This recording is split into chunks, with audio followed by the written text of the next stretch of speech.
I think it was after game 2 that you made the comment that it's not just enough to win the game. You guys want to be great. This game was one where defensively you guys were great, and then there was a lot of sloppiness early offensively with the turnovers. I'm just wondering if there's a certain point, like, does there come a point where you stop striving for that winning in a great way, and it's just enough to get the wins? Or is that not until? Well, it's two different things. It's kind of two different things, two different points you're making. You never stop striving to be perfect or be great. And you know that a perfect game is not going to happen, but that don't mean you still don't strive to be as great as you can be every night. Now, every game has its own, adjustments and things of that nature. And, tonight was one of those games where we had to win on the defensive end and make some timely shots. But I think when you start thinking like, okay, well, I can't be great tonight, or we can't be great tonight, okay, we just have to figure it out, then you sell yourself short. And for me personally, I would never do that as long as I lace them up and put on a uniform. But I love what we did tonight. Allison?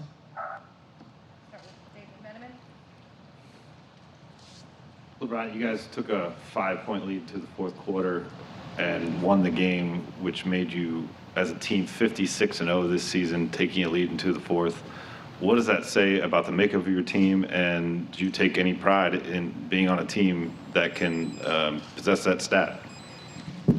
Well, I think the fourth quarter obviously is winning time. You had 12 minutes to buckle down defensively with the lead, try to hold that lead, and then you have to execute offensively. And obviously didn't know the stat, coming into tonight, but for us, that's just the mindset. We got 12 minutes, and if we have the lead, it's our job to outscore the opponent or hold them to less points as us, which is the same exact thing. And because if we win the quarter, we win the game, and that's kind of been our mindset all year long.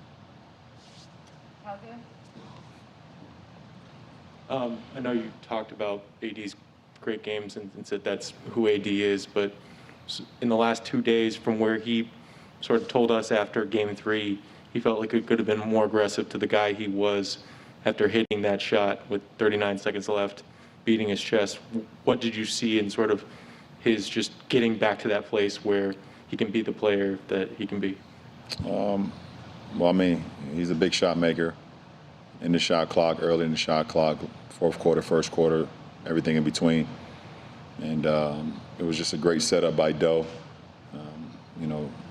First, the possession before that, Doe was able to fake it like he was going back to him, carry himself into the lane, get a layup. And then, kind of the very next possession, he was able to, find him.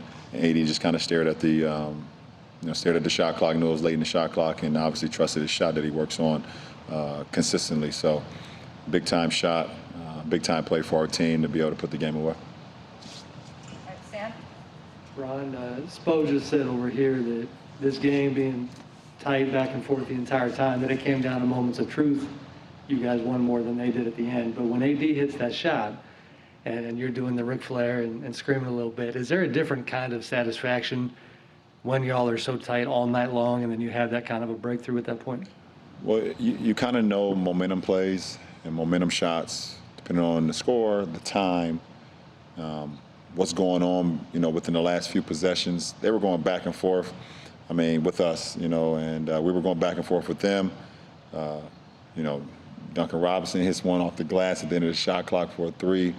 Bam hits one off the glass, and, right there before we thought that possibly went in. Obviously, it didn't count. Hero hit some big shots. So we were, Jay Crowder, me and, Doe had a clean rebound. We both going for it. We smash each other in the paint. They kick it out to Jay Crowder. He hits a shot.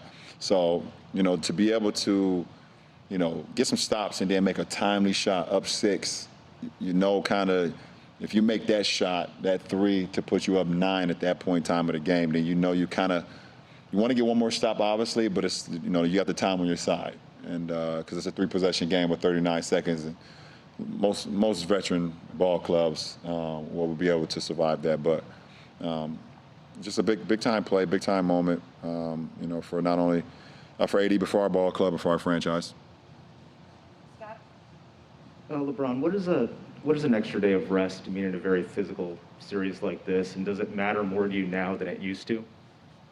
No, I mean, for me, it doesn't matter. I can go every other day if that was the case be, but I'm going to take full advantage of it. It gives me an opportunity to continue to get my body right, my mind, and everything in between. So I'll take full advantage of it, but it does nothing for me besides just getting a little extra day. I guess it does. I mean, I guess it does do a little something, but it's not needed for me personally. Chris? Bron, when I believe it's like the third game of this series where you guys have called for a challenge in the first half. Today it was the right, you got it overturned, the right call. But when do you as a player feel like it's time to, do a challenge so early in the game? Like, when do you weigh the pros and cons of doing it so early?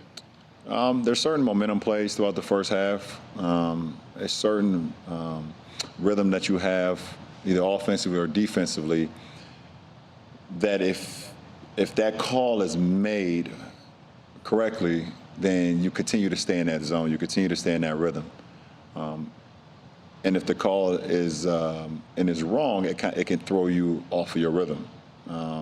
So we've wanted to challenge some things in the first half that we just felt like, okay, even if we were right, maybe that's not the time. We still got our rhythm. We're good, whatever the case may be. But we felt like in that particular moment, we were playing some really good basketball. We was defending at a high level.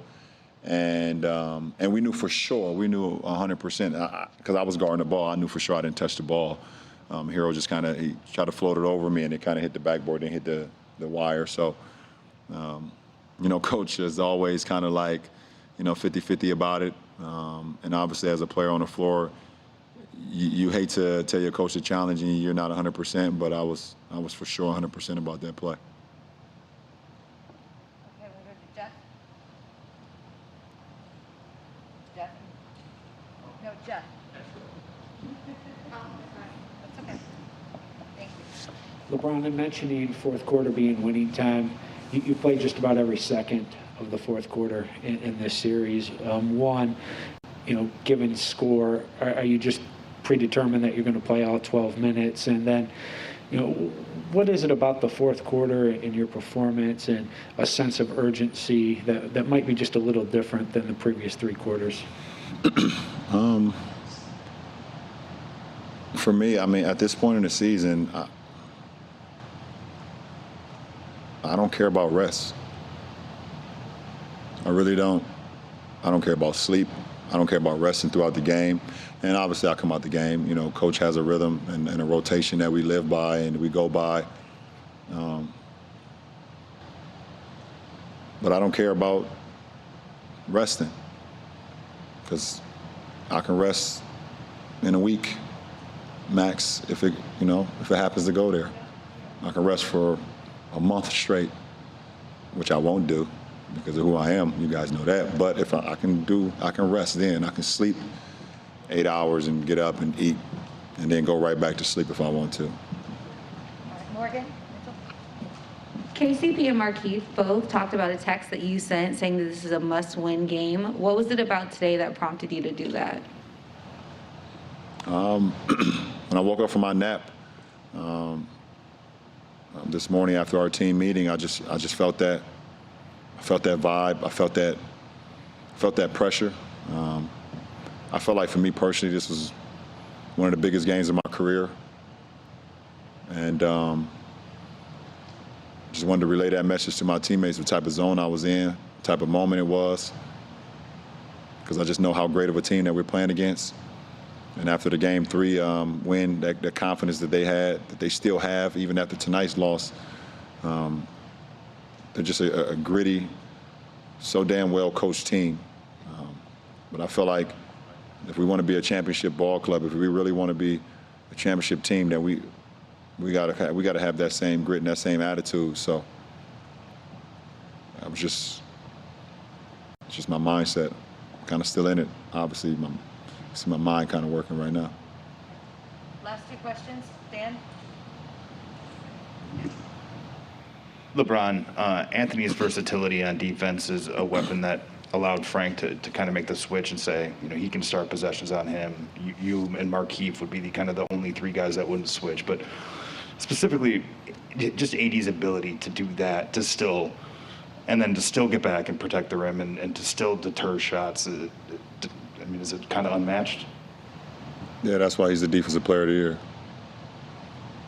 We said that all year because his ability to play 1 through 5, guard anybody out on the floor, take the challenge, not only guard on the perimeter, but continue to protect the paint. Guards drive on him. It's hard to score on him. You see how high Harold threw that ball up? It went in, but he had to throw that thing up to the skyscrapers, right? The guy can do everything defensively. Guard, like I said, guard on the ball, guard the post, can slide his feet with guards, can contest, can body up with bigs. Need I say more?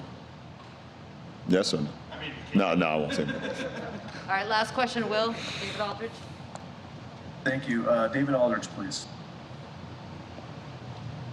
LeBron, this is your 258th playoff game. I think most people who get PhDs usually have about 2 or 3 extra years of education. And I'm wondering, how much have you come to enjoy the adjustment gaming to next game change that you have to make when you're in the playoffs against good teams with good coaches that know what they're talking about and know how to adjust and they're going to make correct decisions? I think, David, that's the best part. That's the best part. I get so excited. Like right now, I'm excited about our meeting tomorrow, watching film and breaking that down and seeing things that we can do better, seeing things that we did do well, thinking about the adjustments that they possibly or will do, because I know Spo going into game 5. That's the best part about it.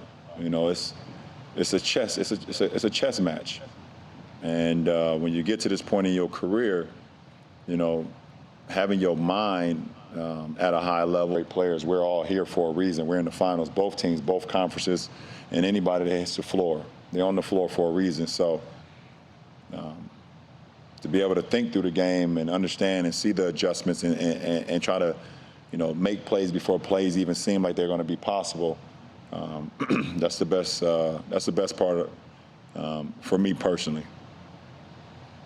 Thanks, LeBron.